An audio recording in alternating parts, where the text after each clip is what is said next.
You've got Netflix following you around. You're driving all sorts of wild things on your holiday break. You're going back to school. You're in F1 Academy. It's just can't get over it. Yeah, no, it's gotten quite crazy, I would say, this past year, but I'm having a lot of fun, for sure. Hello and welcome back to the Fast and the Curious with me, Betty Glover. We've got no team principal Greg here or Christian today, but we have got someone who is ridiculously fast and also really curious on the podcast. She's co-hosting today. It is Lia Block. Hi! Lia, thanks for coming back. How's it going? How are you doing? Great. Yeah, just been traveling a lot, so I'm finally in one place for a little bit, but it feels nice. And Zandvoort's next weekend, so I'm excited to be back. So you say you've been traveling a lot. What have you been doing? What's been your schedule? Honestly, we've been doing training camps, testing, going back and forth from my home in Utah. We've been doing some filming over there. So really just lots of traveling to do, not much, but it's taken up a lot of my schedule. I can imagine. And now you're back in London, right? Aren't you? Yes. So yep. What's the plan in London? It's really just I have 2 days off before I go to do sim in Paris for prep for Zandvoort.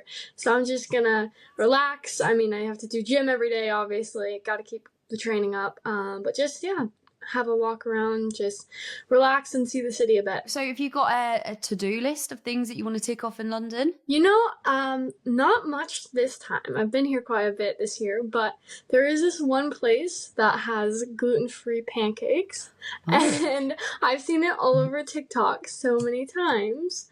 But never been, and I'm gluten-free, and I like, whenever I find something like that, it's something I have to do. You've got to go. So I think it's a must that I make it there one morning.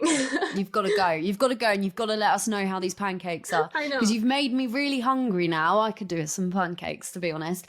So F1 has been on a summer break. So everyone's had this time off, including F1 Academy, which is back this weekend. Does it sort of feel like, when you've had your break from school and you're going back to school and you get that sort of like excitement? Do you sort of feel like that with Zandvoort coming up? Yeah, and actually, funny enough, I start school on the same week that we have Zandvoort, so it's kind of like a double whammy for me. Yeah, so I do school online, and it's starting this week, so I've kind of got everything all at once. Oh my God, Lia, right. So talk me through how this works then. If you go back to school, but you're also racing at the weekend, how do you manage everything? I mean, I do all online now, so it's not too bad. It's not like I have to go somewhere and be in person, but still probably not going to do school this week and just save it for after the race, and just focus on preparing for Zandvoort, But yeah, it's quite a lot to juggle. I had a big struggle last year, especially with all the at the end of the year. With all the traveling, but I think I've got sort of a routine down, and it's my senior year, so it's the last one, and all I have to do is get through the year.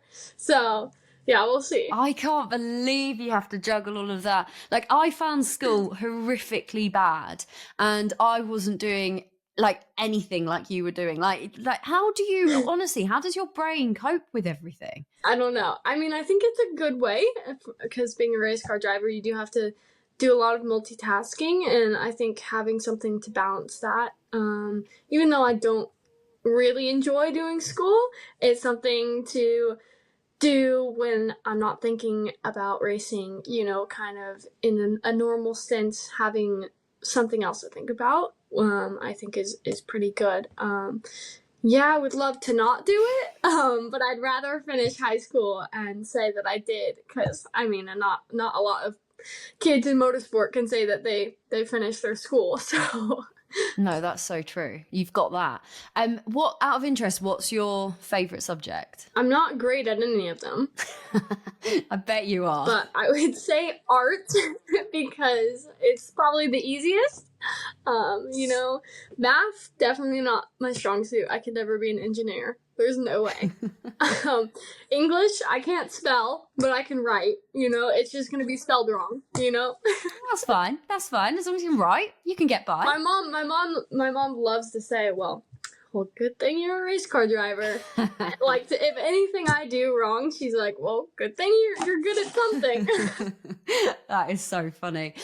So in this little, like, in the summer break, what have you been doing? Have you been doing anything wild? Because I look at your Instagram and I feel like you're always doing something that is a bit mad. Yeah, so actually, I haven't had too much of a break. I had about 5 days. And me and my family went down to Lake Powell, and we have a houseboat down there, so it was really nice. We spent some time down there with our friends and obviously with my family. So it was really nice to kind of switch off for a couple days. And obviously, I just posted on my Instagram about riding some dirt bikes at the ranch. And that stuff's I always do that when I can, so... Yeah, Yeah. I mean, I never stop, really. I'm getting that sense. Like, I feel like you just never stop and just rest. Yeah, well, I feel like that is resting for me. It's not racing cars, but, it's something else. Like, I'm kind of a person that can never, like, not stop moving. So I always need to be doing something, and I really love to be outdoors, so anything that involves that, it's my place. Have you always been like that, even when you were younger? Were you just always that kid that just wanted to, I don't know, get on a bike or climb a tree or just any of that? Like, you just couldn't sit still? Yeah, no, absolutely. I think my parents definitely induced some of that by giving me the opportunities to get on a skateboard when I was younger, get on bikes. But yeah, it's just always been part of my life, and I think that's part of the reason why I'm a race car driver, Did you watch the Olympics by interest? I didn't watch any of the events, but I've seen so many like highlights and stuff on Instagram, and I mean, it was really cool. Yeah, I could imagine you doing something in the Olympics. Like, I feel like you could just pick a sport and you'd probably just be able to nail it. Yeah, I should start training now, 2028. 4 years, Leah. You could do skateboarding, I think. I was thinking something like badminton or something. Badminton. Are you good at racket sports? No. But, I was just throwing out a random one there. I think you might struggle to get into the Olympics in badminton if you're not very good at racket sports. Yeah. I can do basketball. Maybe I'll make that. Yeah, basketball would be pretty good.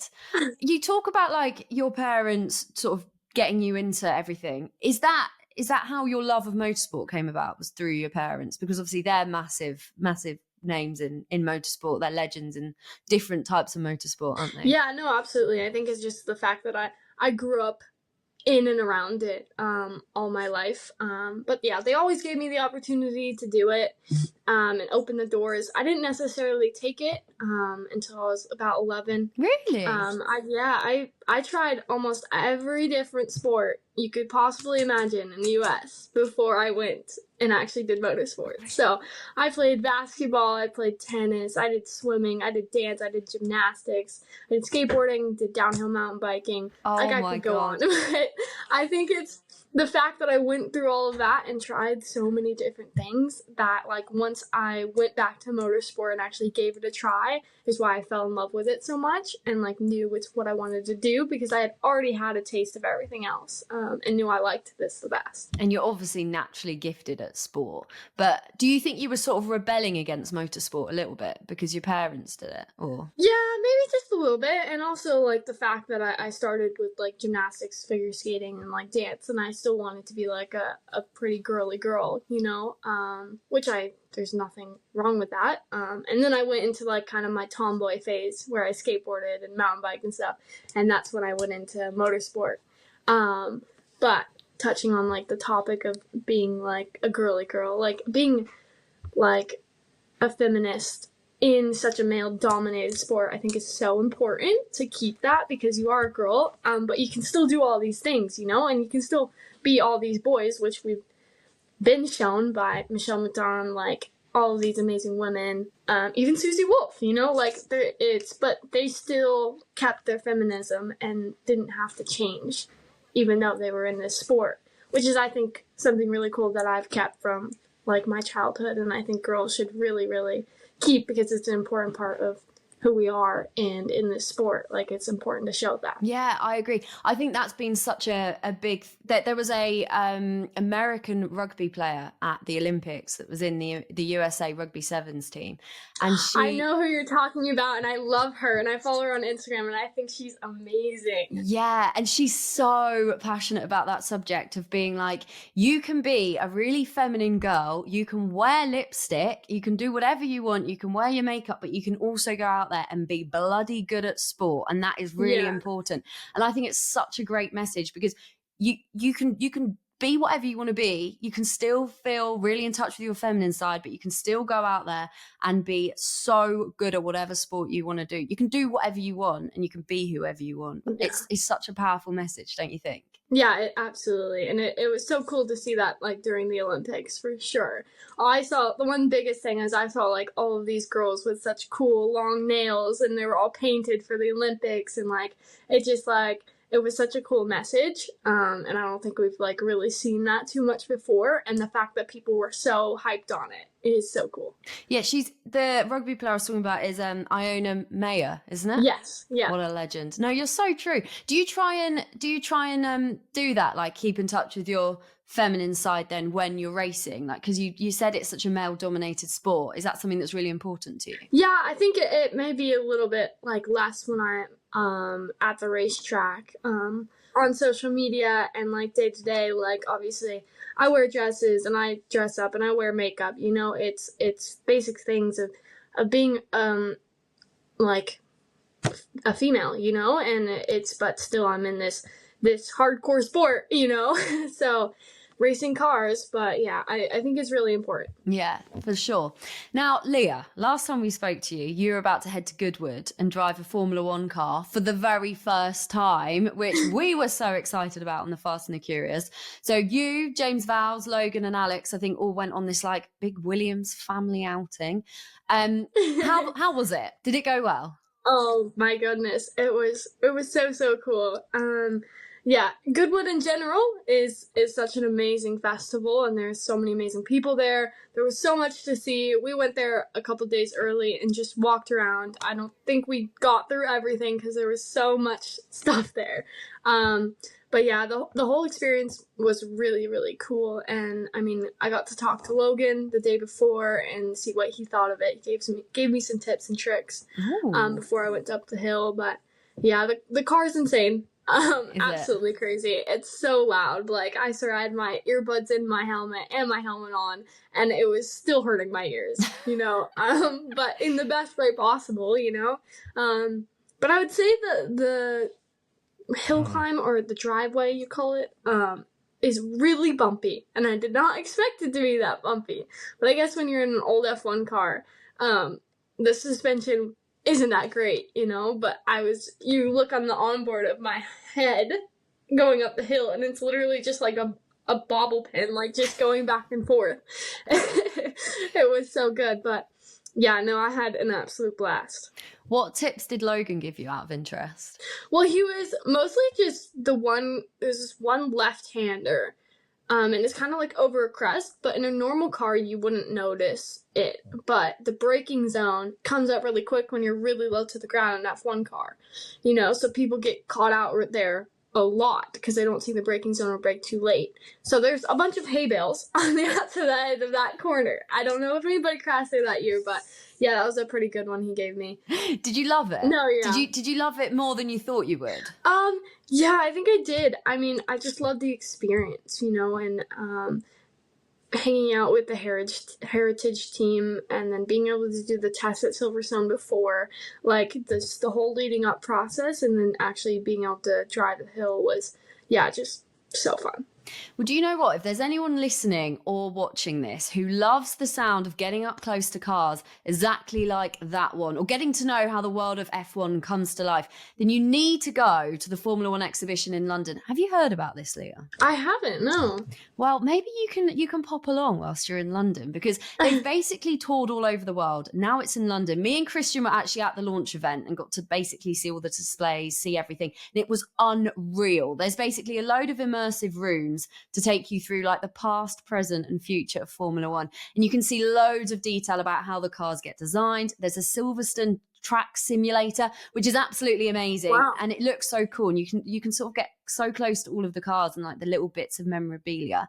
They've got some really special bits like Max Verstappen's actual car from that 2021 title battle. You can see the actual car itself, and they've got the classic Williams FW07C, which I think is pretty similar to the one that you drove at Goodwood, right? Yes. Yeah. But it must be so cool going up close to like bits of history like that and actually looking at a car and just being like, oh, this is... No, the fact that they let me like drive that car like is astonishing to me. You know, it's such a rich piece of their history, and not a cheap car, you know? No. No, it's not. I bet you were like, oh my God, do not crash this. Do not do anything. No, that was my biggest fear. Like, I'm going to go so slow because I do not want to put this in a wall. Well, if anyone is interested in F1 exhibition, it's at the Excel in London, and tickets are now on sale from f1exhibition.com. Christian's probably still there camping out because he loved it so much, but I think he's moved in, so you'll probably bump into Christian at some point. But it genuinely is really fascinating. It's a proper deep dive for anyone that's remotely interested in F1. Leah, you need to make it part of your trip to London. For sure, you're probably convincing me right now. Maybe we'll take you. We'll go on a Fast and Curious trip there. But look, F1 Academy is back racing this weekend, Zandvoort. Are you looking forward to being back in the world? I know you've sort of got to do school as well, but just forget about school. Focus on Zandvoort. No, I'm actually so excited about it, and to get back in the car after, 4 weeks. That's a long time to be away. So getting back in and the track at Zandvoort, it's amazing. The last time we went there for testing, it was actually pouring rain the entire of the 2 days. So Was it? Oh, God. I mean, we got the full Netherlands experience, But yeah, no, I'm really excited. It should be good, and I've heard the fans are really passionate there. What can you expect about the track? Like, what is so special about it? I think just in general, it's just so unique because of like the Bang's corners. Turn 3 is, if you go out there and walk the track, it's like almost like a NASCAR circuit, like a NASCAR corner, because it's pretty up and down, which is really cool. Just to take a lot of speed in there with the car, and you just hook it in there and it scrubs all your speed for you, and you just drive it out. So, it's going to be a really cool track to go back to. And I mean, I'm a little bit nervous, just because we only got 2 testing days, and it was pouring rain, so I haven't actually driven the track in the dry. That must be so hard. Yeah, and I know a bunch of the girls have been there and tested before, and they obviously raced there last year.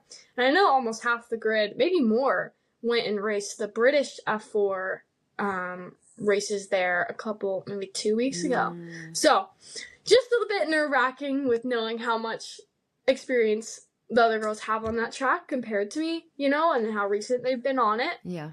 But, I can only go out there and do the best I can.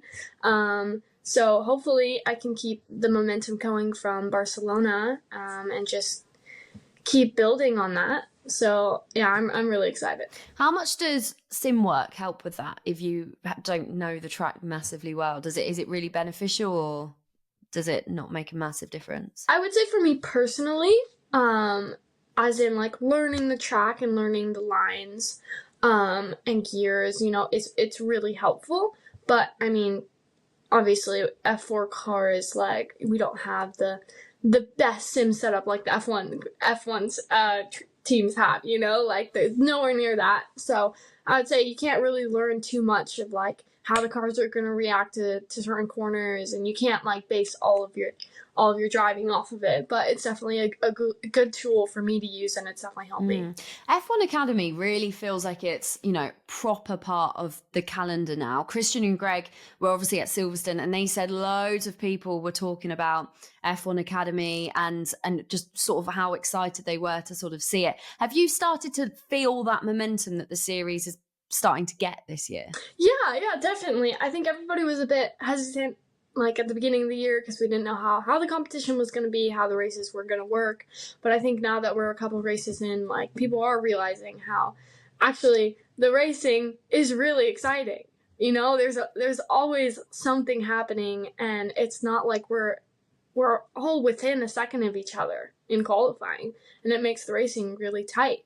And I think definitely all of the girls' personalities help, because I think we're all very interesting as well. So as a whole series, I think it's definitely gaining momentum, and I hope for it to do even better in the future. And that, Leah, is why Netflix have been following you around and are filming stuff, isn't it? What's that been like? Has that been really weird, or are you sort of used to it? It's been a little crazy, but I feel like it hasn't been too bad for me because I've just learned over the years just to kind of pretend like the cameras aren't there. But no, I think it's going to be really, really beneficial for the series as well as all of us who are in the show. But yeah, definitely they came to my house last week or the week before for 3 days, and they filmed everything, and it was 3 a little days. crazy. Yes. Oh my God. I think they did a little longer at my house because my house is so far away from everybody, so they had to take a big trip out of it. But no, it's cool, and I think it's going to be awesome for people to watch it and just like see who we are in our normal lives, and kind of behind the scenes. Yeah, that's so exciting. Because your family do a lot of sort of filming anyway, don't they? So are you sort of used to it? I wouldn't say like this big of a production, No. We do have like a YouTube channel and film some stuff, but definitely not to this extent, but yeah, just try to feel like the cameras aren't there and kind of ignore it and just be myself in a way. Yeah. Oh my God. That's weird though, isn't it? It must be a bit strange. Yeah, it is definitely strange. Do you ever stop and you think, oh my God, what is my life now? Like, what is happening? I've got a Netflix crew following me around. Yeah, no, that's so weird to say. Like, oh yeah, I'm filming with Netflix today. Like, what? No, what? That doesn't make any sense. This is gonna be on Netflix? No way. That's ridiculous. But it's wild. Yeah, it doesn't feel too real. Especially knowing the amount of people who will see it next year. Netflix is a big streaming platform, and there's lots of people that will watch it. So I'm super excited to honestly watch it myself and see everything else that happens, and learn about my competitors a bit more, because I think it's going to be really interesting. Leah, it's wild. You've got Netflix following you around. You're driving all sorts of wild things on your holiday break. You're going back to school. You're in F1 Academy. It's just can't get over it. Yeah, no, it's gotten quite crazy, I would say, this past year, but I'm having a lot of fun, for sure. You sort of answered this question a bit earlier on in our chat, but we had a question in from Georgia, who's also 17 years old, and she said, how do you balance social life, school, and racing? I can't even handle 2 of those things, let alone traveling the world. Yeah, that's a really good question. I would say like racing is my life now, it's the main thing that takes up all of my time. But school isn't too bad, and the online school I do is pretty flexible, so I am able to shut it off on race weeks and be able to go back when I actually have time. And then, social life, it's been really hard, honestly. So I went to regular high school last year, and I had a bunch of friends and everything. But I would say this year, just because I've been gone so much, I haven't been able to keep up with those relationships. So I do have a few, close friends that I still hang out with when I go home and communicate with. But it's definitely small. But I think, that's just the world I live in, and I think most of the girls in the academy can relate to me. I know my teammates can. So I think it's just part of the sport and part of our career, what we have to do. But yeah, it's definitely, I still have to juggle everything, it's still quite crazy. But I think, it's a good thing to be able to train your brain to be able to do all that stuff, because it's definitely going to help me in the future, having to do all these different things. 100%. And also, in order to be successful, you've got to sacrifice little things, don't you? And you can't do everything. Right. So yeah, you're doing very well for 17 years old, Leah. You're doing very, very well. Thanks. I appreciate it. We had this other question from a listener called Noham, and they asked, why did you switch from rally to single-seater racing? Good question. When I first announced that I was going to F1 Academy this year, there was a lot of backlash, I would say. Just comments and people just like, why would she leave? Like, blah, blah, blah. But, I've always been fascinated with F1, and I think I've always had opportunities in the off-road world in motorsport, but have never really touched open wheel, besides a bit of karting here and there. So it was something really unknown to me, and it's a big opportunity to work with Williams and be in the F1 Academy representing them. But yeah, I mean, if you have the opportunity, why not take it if it doesn't really hinder you? Yeah. So, and I'm still young enough to make that decision and go somewhere else in the future. But I think, just trying things is just the best possible way to figure out what you want to do in the future. That's good advice for anybody listening. Do you love it? Are you enjoying it? Do you think it's the right choice at the moment for you? I really am enjoying it because, I mean, it's been a big, steep learning curve, and I've learned so much, and I've met so many amazing people, and working with Williams, like, there's no way I look back on this and regret it, even if it's just for 1 year. But it will just have to come to me, hopefully, at this end of the year and really make my decision. God, that's hard. That is hard. But still early days, Lia. You've still got No, absolutely. a long way to go before you need to make any of those decisions. We also got a question in from someone called Evian, which I think is their name. I don't know if I've got that wrong. Apologies, Evian, if I've got that wrong. They said, who is your favourite F1 driver on the current grid? It's hard to say because, I mean, obviously I've only met 2 of them, really. So Alex and Logan, they are both super, super nice and have great personalities. And I haven't hung out with Alex as much, but we did a press tour with Logan where I got to get to know him a bit. So obviously I'm going to have to be a pure American and say Logan. I love that. Talking about F1 this coming weekend in Zandvoort, who do you think is going to win? Do you think it's going to be Verstappen being the one to beat this weekend? Or do you think McLaren or Mercedes have the fastest car? It's interesting, isn't it? I think it's going to be really close this weekend. And it's hard because it is Max's home race. So I think that may give him an extra spur of encouragement. But I think it's going to be really close between McLaren, Mercedes, and Red Bull for sure in these upcoming races. Do you know what? It's actually, we were saying it's been a really good F1 Academy season so far. It has been a very good F1 season so far, hasn't it? Because I genuinely thought, oh God, it's going to be a really boring season. Verstappen's going to win everything, and literally couldn't be more wrong. It's been so good. Do you get any, like, you said obviously you're close with Logan, you've got to know him a bit, and obviously Alex. Would you ever get to speak to them about any advice about Zandvoort at all whilst you're there, or is it all quite sort of separate? I could go ask if I wanted to, but I have some other people around me that support me as well, truly in that, and it's hard because F1 and F1 Academy are so different. The cars have such difference in speed and the way that they work. So if I was driving an F1 car, it would help if I asked them that. But no, I don't know too much. But yeah, I hope they do really well this weekend, and obviously always rooting for Williams and the boys. Of course. Well, Lia, good luck this weekend. I hope it goes well, and thank you so much for coming on the Fast and the Curious. Thanks for having me. I had fun as always. You always have fun. That's great. And we'll get a London tour for you one day when you're next in London. We'll sort something out. We'll do something for sure. Okay. We'll set you up. Thank you. Thank you so much. See you later. Bye. It's always so fun chatting with Lia. Very excited to see her back in action. But before we go, you know what time it is, guys. You know what I'm going to say. A reminder that our pals at NordVPN are an absolute must for any sports fans following their sports.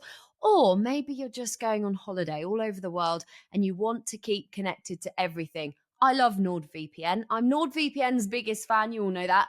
I used it by changing my virtual location when I was at the Olympics in Paris to keep up to date with all of the latest action, just like I would at home. Christian uses it all the time when he's at races around the world. Greg loves it as well. And I know for a fact, actually, Christian will definitely be using it in Zandvoort this weekend to catch up on all of the soaps, because Christian does love all of the soaps, doesn't he? It's also super safe because NordVPN protects your data when you're using public Wi-Fi wherever you are, in the world. So to get the best discount off your NordVPN plan, go to nordvpn.com/TFATC. Our link will also give you 4 extra months on the 2-year plan. And guys, there's no risk with Nord's 30-day money-back guarantee. The link is in the description of this episode. God, that was hard work on my own, wasn't it?